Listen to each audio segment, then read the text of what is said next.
year was 1976. There was a new sound emerging. It was called disco. And there was a new dance move about to take the world by storm. This is the behind the sounds video to the song You Should Be Dancing. Oh, what a classic. What a great song. What a great band. What a great bunch of sibling songwriters. It's my absolute pleasure to be doing this behind the sounds video. My name is Crafty, and this is the Crafty Music Tips YouTube channel, because there are a bunch of different music tips, not just behind the sounds videos here on this YouTube channel. So for what it's worth, if you are a musician, singer type of person, you might find some of the other stuff here on the channel quite helpful. But yes, let's get into this song, You Should Be Dancing. So, So, Nikki, you're doing dancing, yeah. Yep, I don't mind. And we'll do the others. You go, Yeah. Yes. Shaun will do the highest, I'll do the mid. Miles will go. So yeah, what were you doing in the year 1976? Where were you? The Bee Gees in 76 bring out this song, and if only we knew what was about to come straight afterwards, which a stack of hits that would then culminate with the Saturday Night Fever soundtrack album. So it's just such a great snapshot in time, because, you know, the music, it can take you back to those wonderful memories of a wonderful time. And for me, I didn't exist yet, but from watching a bunch of different musical doco-y type things, as well as the great movie itself, Saturday Night Fever. So as a guitarist, I get approached by Darren to play this song. And I think to myself, oh, yeah, I know this song pretty well, because I'd played it a few times. The first time that I'd ever played it, I was filling in for my good mate Jordan's band called Breezin' here in Adelaide, South Australia. And so we're on stage and they start playing the song, and I think to myself, wait, I haven't actually played this song. Uh-oh, SpaghettiOs! And he just is on the drums, and he goes, just dig-a-ding. Wait for it. Dig-a-ding. So I can't remember if I did that or it was one of those. And he just kind of looks at me with his spare hand and just goes, yeah. So that really is such a big hook. And there's not many chords in this for a guitarist. It's all based around the key of G minor. And so if I don't play that big main hook, God, I'm doing something wrong. Wrong! Now, I wouldn't be doing something necessarily wrong if I chose to do something different. But it's really important that you actually know if you are changing it.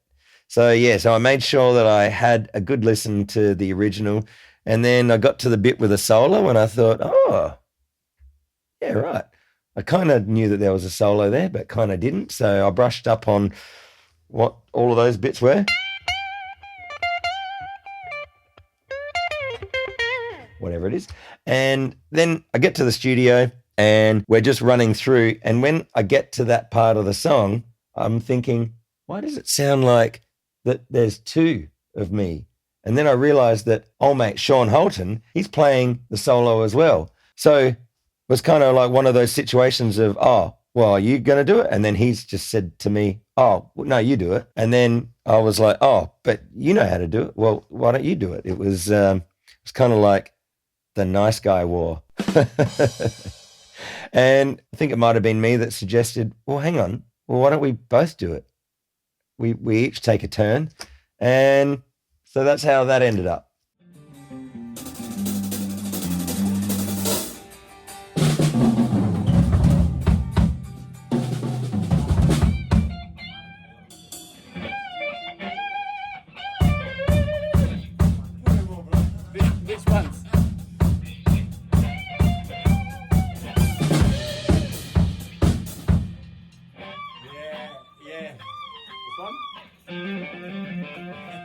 Okay, so that's pretty much me done talking about my connection with the song, personally speaking. Now, There's a bunch of other people that were involved in the song.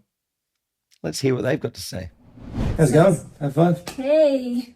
This is the same place we were at last time, where it's a different spot. It's another room. Yeah, same but different. Yeah. And we were talking about another song last time, but this is a different song as well. So many wonderful things that we get to do with Sing It Live, isn't it? And so we were in another Bee Gees song together. We were too. We Yeah. did do the other one together. Yeah, Night Fever, off the same Saturday Night Fever soundtrack. We're doing. Should be dancing. You should be dancing. Perfect. And I've just realised that we're gonna talk about this song, and I actually don't really have much to say about this song. Well, that's all right. But what year was it released? Do you know? I did a little bit of nerding out. It was 76. Well, I was alive then, but I was 3. So Right. do the numbers. Yeah.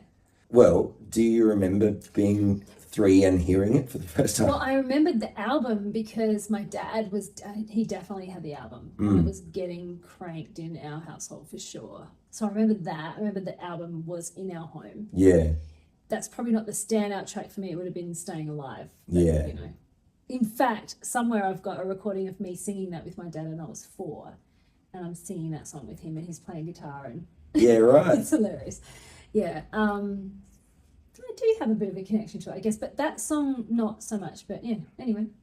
So that's one of the things that we need to do. I especially remember talking to Chloe on more than one occasion about how, so I'm like, so you and this song? She's like, no, never really knew it, right, and didn't really have a strong connection with it. And so that's the thing that we have to do sometimes, isn't it? Where we just go, all right, let's give it our best and see what happens. So for you in this case, did you have to do like a lot of learning and like find the essence with it? Yeah, I did actually. And also try and work out what they're saying. Or, Google the words, the lyrics, but then try and figure out how those lyrics actually sounded like that when they sang them. Yeah, Bee Gees. Yes. Bee Gees thing. But yeah, I definitely had to do some work on that.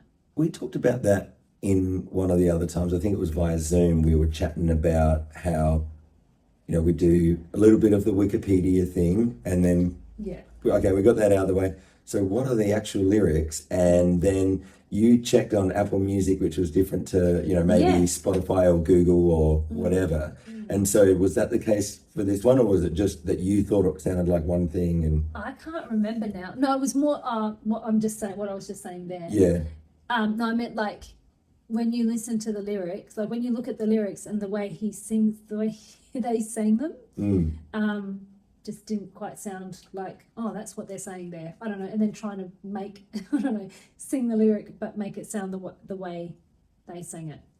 That's more so the challenge a little bit with this one. Yeah, and there's quite a few songs out there, isn't there, where you have no idea like what the actual words are, but you're convinced just because, what have we got? Consonants and vowels and melodic shifts and whatever and rhythm and certain words you're not going to say lawnmower. Yeah. But and I think what am I getting at? Like I'm remembering the woman take me high. Yeah, because the word higher isn't higher. There's like I can't remember all the lyrics in there now, but there was some challenges with that. Do you remember which particular line it was in this one? What was it, that drastic, or was it mainly just the sounds of the words? Let's go over them again. Yeah. How does it go again? Something midnight. I can't remember now. Yeah. This is what happens, right? We get a brief from Darren. Here you go. Do this song, and the wonderful thing is that sometimes you go, oh yeah, no worries, I know that song. But then, at least for me, more often than not, it's like, ooh, all right, I'll give it a listen, and you do your best to try and present yourself like you're someone that's having a great time and that you know exactly what you're doing. Yeah. But it doesn't always go that way, does it? I'm having a good time. not. I don't know how many takes did we do on that one. We'll see. I think we did. I can't remember. See, there's too many in the bank to know. Yeah. Yeah, because I guess doing, a few songs in Darren's basement, and we've been doing them for a couple of years now, so it's a bit like, yeah. Huh? How many did we do? Who are we? What's my name? Yeah. I think we did a few takes of that one. We don't know which one is going to make the cut in the end. That's right, yeah, because it's great to get an idea in take 1 or 2, and then if we're up to number 5 or 6 or whatever, it's like, well, we've already done it. Yeah. We're gonna just do it again. Does anyone know what any of the lyrics are of this song apart from the chorus? What you doing? I didn't before, but I did now. It's like I'm listening to this. Yeah, Nikki's going. Some of them are. My baby moves at midnight. Oh, is that what it is? Goes right until the dawn. Goes riding. Oh, sorry, it's Getting Close to Midnight's what Michael Jackson. My woman gives me one. Really? What you doing on your back? What about it? What you doing I on your think back? Getting Close to Midnight. What you doing on your back? Did you do it behind the scenes for Night Fever? No, I didn't. No. That nearly didn't come out. Yeah, right. Because I said to Darren, I don't like it. Yeah, right. Not like the final of it. I just went, Yeah. I don't know. And he's like, no, I think it's going to be good. And I was like, oh, I don't know. Me singing Bee Gees, I'm not sure. Yeah, and then who would have thought? Really, yeah. I think Night Fever's great, but I would agree Staying Alive's probably my number 1 Bee Gees Yeah. song. Yeah. So I don't get it. Like, I think it's great. Yeah. Like, I mean, I guess it's a similar thing to what, I don't know, like maybe the Knack would have had with My Sharona, or maybe Bobby McFerrin with Don't Worry, Be Happy. It's probably a better example. Heaps of songs, Did he? but yeah, but not like huge singles. hits, yeah. And because Bobby McFerrin is a jazz trained conductor of many. Really? Yeah. And then the one thing that he's really well known for Is all that around song. the world. Yeah. And so it must be that? Yeah. Really? Yeah. Yes, so this must not, this is probably quite a common thing. Yeah, I guess. Yeah. But yeah, I didn't think we were going to put that one out. And we don't not put a song out. We put all the songs out, but some, I don't know, there was a real resistance to that one. I can remember back, you should ask Darren, but I think it was me not liking it so much, my performance on it. But anyway. Yeah, and I guess that's probably why we're doing another Bee Gees song. I mean, apart from the fact that the Bee Gees are great, and Yeah, they are. and that that this song, like pretty much everyone that they ever released, is a classic. Even the little the boys songs, like It's Only Words or whatever, they're all classics to different demographics, but they all last because there's such great written melodies and the crafting of the song. It's just really clever and good. Like, it's got legs, whether it's something that's going to translate in a modern sense to a new audience. There's still something really good there, like some special essence that they were able to capture in the creation of it. Yeah. And also, I'm such an Olivia fan. They did a bunch of songs with her too. You just know when they're on a song, when they're in there somewhere. Right. Yeah. Did you mean that the Bee Gees did stuff with Olivia together? Yeah, I think they wrote. I'm Yeah. pretty sure they did. Yeah. Well, no, I wrote songs, or what they produced. I some see. of hers, and their vocals are in a lot of her Oh, I see what you're saying. Yeah. songs. Now Yeah, I need to find 'cause they're which all ones they mates. are. Yeah. Yeah. What is it? Is it called One Night Only? The Bee Gees concert from, I think, 1997, and who's in the front row? Olivia. Oh, really? Yeah. How do I not know this? Have you seen? There's a video going around too of Olivia doing some unplugged thing with ABBA. No. And who's the Bee Gee that was the not very? Is it Andy Gibb?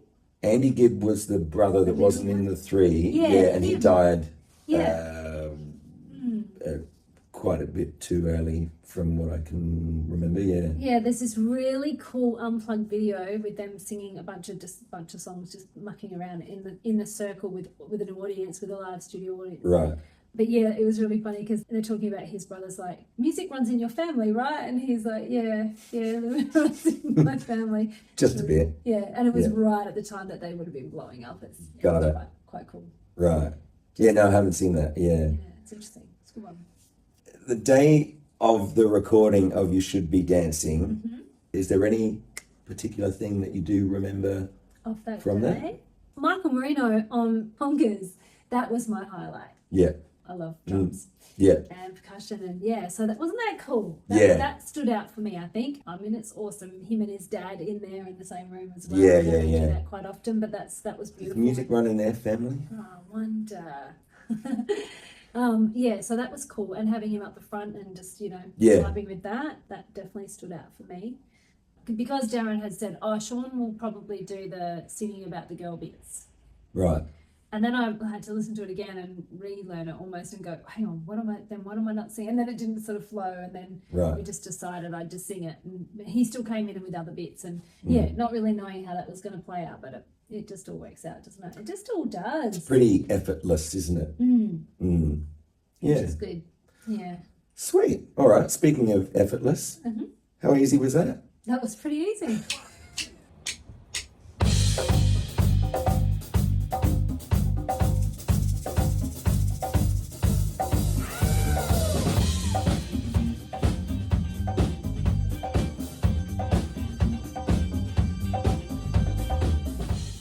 For you watching this, I want to ask you, what's your number one Bee Gees song? It's a tough one, isn't it? I guess I'm quite partial to the Staying Alive, but that's a really hard question. This one, as a guitar player, is really fun to play. You may or may not have noticed that I did have quite the boogie. It was not me trying to boogie. It was very effortless. It was just, the beat and the vibe, it just makes your body want to really get into it. And so, yes, I really enjoyed it. So thank you to Darren for having me along. And thank you for watching this video. I hope that you enjoyed it. I hope you got something out of it. Let us know in the comments below.